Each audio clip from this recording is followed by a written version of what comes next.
Hello! This library instruction session is for high school students, and it is about self care and stress reduction. My name is Hannah Paul. I'm a student at Texas Women's University in the Library Science Master's program, and this presentation is for the Information Sources and Services class that I am taking in the spring 2022 semester. This session will be an introduction to methods for teens to practice self care in order to improve self image and reduce stress both academically and interpersonally. Techniques covered will include mindfulness and meditation, seeking help, and journaling. By the end of this session, the following learning outcomes will be achieved. Students will be able to describe the key components of mindfulness. Students will be able to explain the benefits of regular meditation. Students will be able to identify situations in which they should seek help. And students will be able to name at least one journaling prompt for self-care and reflection. After this session, students will complete a brief survey in which they will be asked to list 3 stress reduction or relaxation techniques that they can picture themselves using in the future. Students will also be asked to explain what they like about those techniques and why they chose them. Self-care is an important way to reduce stress, and it comes in many forms. Many people picture bubble baths, facials, soft music, and candles when they hear the word self-care. While these can all be different ways to care for yourself, they aren't the only ways. In addition to reducing stress and improving self-image, self-care can help you stay healthy.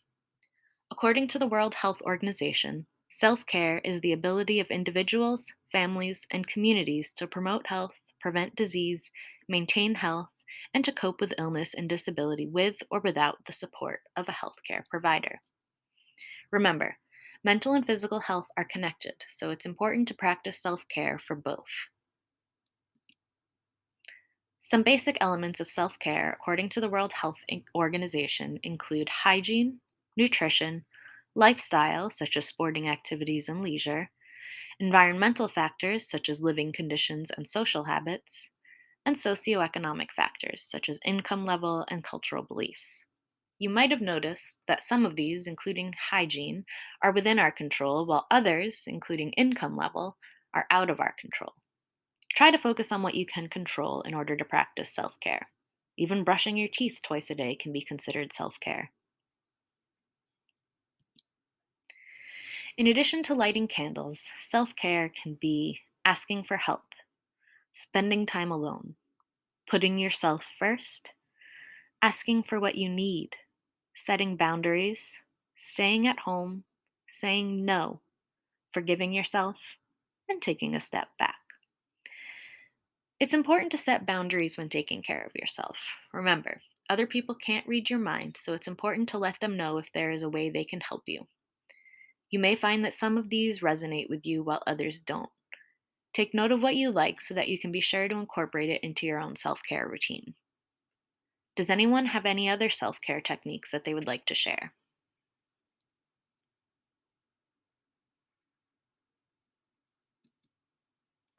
One additional form of self-care is meditation. Meditation is practiced in many religions and traditions to clear the mind and quiet the soul. The goal of meditation is to achieve a mentally clear and emotionally calm and stable state through awareness and attention training. Some common elements of meditation are focused attention, relaxed breathing, a quiet setting, a comfortable position, and an open attitude. There are many different types of meditation or ways of calming the mind, such as guided meditation, mantra meditation, mindfulness meditation, qigong, tai chi, and transcendental meditation. One form of meditation that many people begin their meditation journey with is the guided meditation. The body scan is a form of guided meditation that is easily found online. It involves systematically focusing on different sensations and areas from the head to the toes.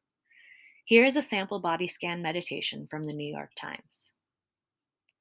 Start at the top of your head. Slowly and deliberately bring your attention to the surface of your skin, 1 inch at a time. See if you can feel your scalp, your ears, your eyelids, and your nose. Continue in this manner, moving across the face, over the ears, down the neck and shoulders, and all the way down to your toes. Studies have found many emotional benefits of meditation. According to the Mayo Clinic, the emotional benefits of meditation can include gaining a new perspective on stressful situations, building skills to manage your stress, increasing self awareness, focusing on the present, reducing negative emotions, increasing imagination and creativity, and increasing patience and tolerance. According to David Gellis for the New York Times, put most simply, meditation is a way to train the mind. Most of the time, our minds are wandering. We're thinking about the future, dwelling on the past, worrying, fantasizing, fretting, or daydreaming. Meditation brings us back to the present moment and gives us the tools we need to be less stressed, calmer, and kinder to ourselves and others.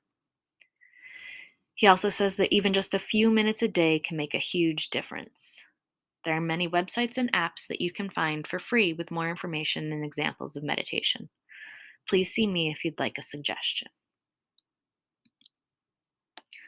One of the forms of meditation that we mentioned was mindfulness.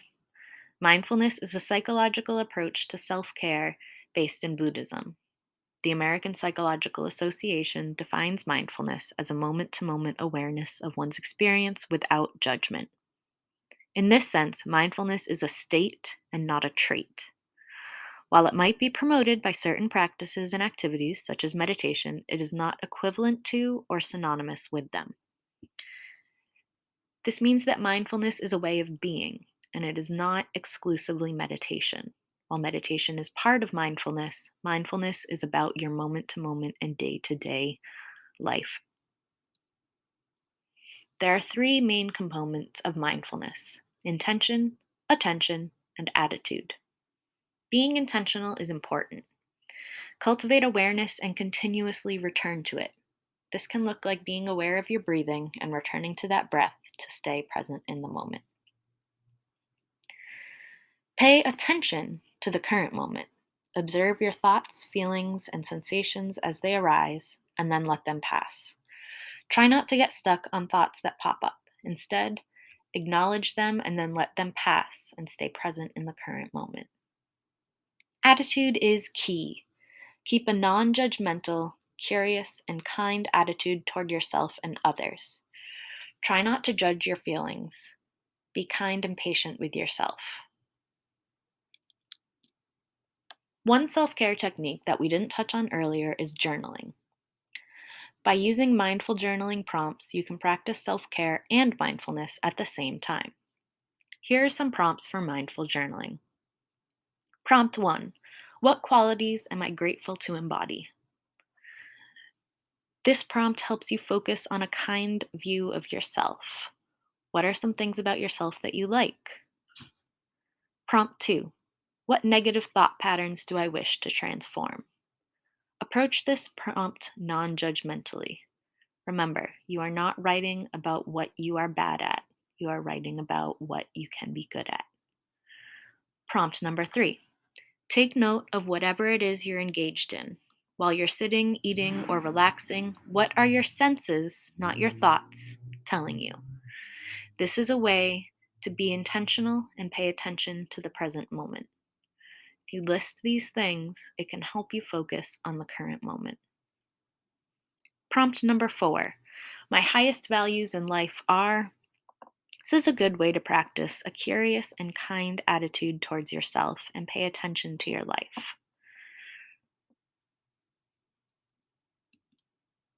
Self care is important, and forms of self care like mindfulness, meditation, and journaling can be very helpful.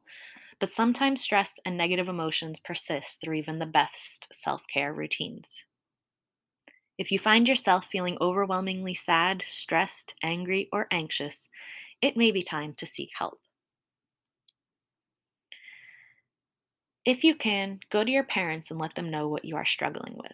If your relationship with your parents isn't such that you feel comfortable or safe going to them, here are some other people you can reach out to. A family member, such as a grandparent or another adult relative. Your school counselor, school nurse, a trusted teacher, or a trusted coach. your doctor, or a therapist, an adult mentor, youth group leader, or a friend's parent. Remember, it's important to go to an adult when you are seeking help. While our friends are very important, they are not always able to provide you with the best insight and guidance when you need help. Today, we covered forms of self care, meditation, mindfulness, journaling, and ways and people to seek help from. By now, you have learned some ways to help you reduce stress and take care of yourself. Think about what you have learned and list 3 techniques that you can see yourself using in the future. What do you like about them? Whether it's practicing meditation, taking bubble baths, or talking to a trusted adult, hopefully you have learned something today that can help you in the future. We will now complete our brief survey. I hope you have enjoyed our library instruction session. Does anyone have any questions?